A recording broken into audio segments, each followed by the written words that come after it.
a triangle with a point down represents the deity and is called the deity's triangle or the master triangle. With a point up, it is called the earthly triangle, pyramid triangle, or the fire triangle, and this emblem symbolizes the perfect or divine man.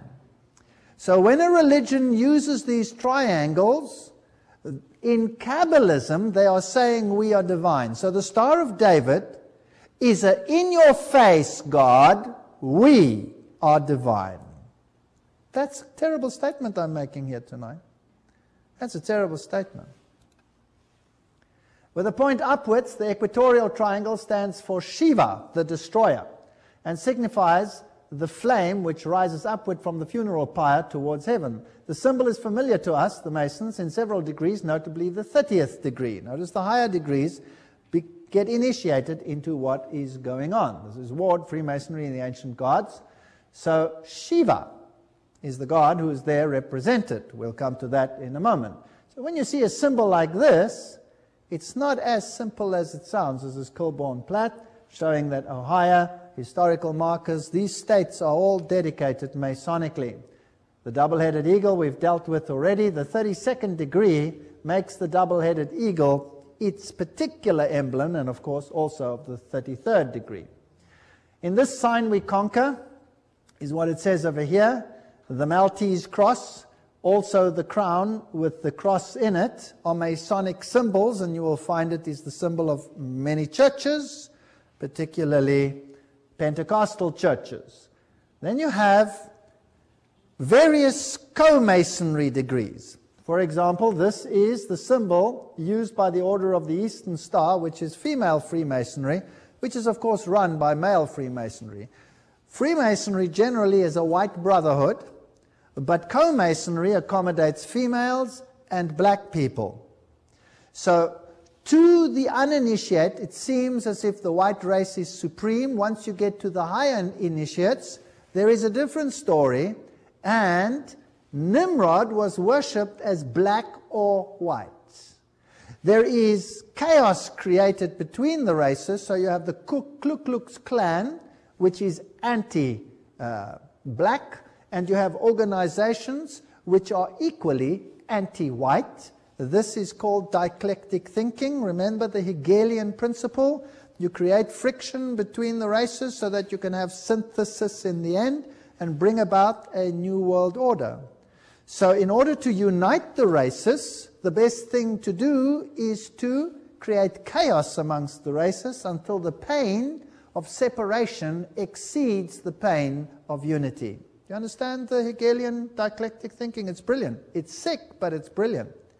And it doesn't matter if you sacrifice hundreds of thousands of lives to achieve your objective, because the end justifies the means. It really is a terrible doctrine. So if we go to co-Masonry, this is the symbol of co-Masonry. Are the symbols, words, and other Masonic expressions also found within the occult? Yes, they are. They are also used in the Golden Dawn and other societies. As we say, here is the Order of the Eastern Star. Here is their main center, the international headquarters, also known as the International Temple.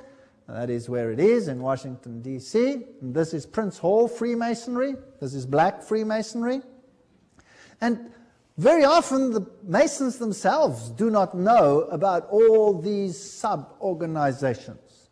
So if you go up the ranks of Prince Hall Freemasonry, then you will find Knights Templars up there, for example. Knight Templar, well, that tells you something, right? So they really use these names. This is their own page, so this is not something that has been thought up. And the very, very highest individuals in the black world, for example, are Prince Hall Freemasons. Might I mention a name, Nelson Mandela, if you're interested? This is what they look like.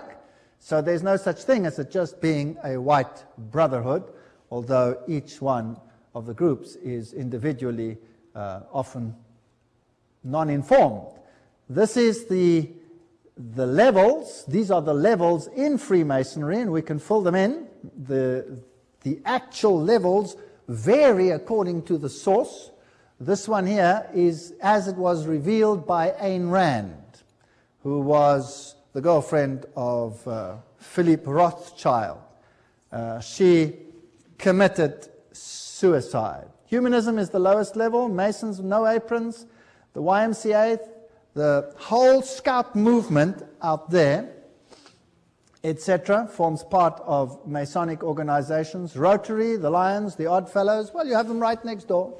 The Lions, of course, use the two-headed lion, the Janus, the two-headed one, all those symbols.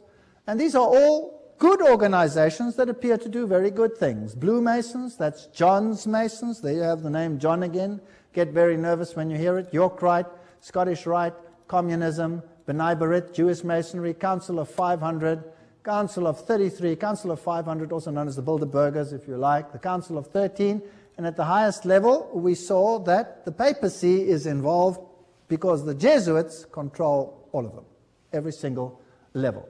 Here is the Pope in front of the Boy Scout movement, and this is the feeder organization into other organizations.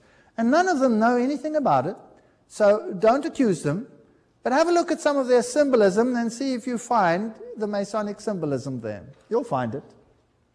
Female Masons that were very prominent, of course, Helena Petrovna Blavatsky, founder of the Theosophical Society, Annie Besant, Alice A. Bailey, and Alice A. Bailey, her husband, was Foster. He was a 32-degree Freemason and part of Co-Masonry. They started a publishing company known as Lucifer Trust, which they later changed to Lucis Trust. This is Helena Petrovna Blavatsky. This one over here is Alice A. Bailey, and these are the ones who wrote down the secret of the secret doctrines. Of course, once they achieved the highest degrees, then they would have to be male. So Annie Besant is known as Brother Annie Besant, 33-degree Freemason. The same in the Egyptians. If a female pharaoh became pharaoh, then she was male. So Hatshepsut, for example, is figured with a beard because you had to be an honorary male. You can't be the reincarnation of the sun god if you're a female.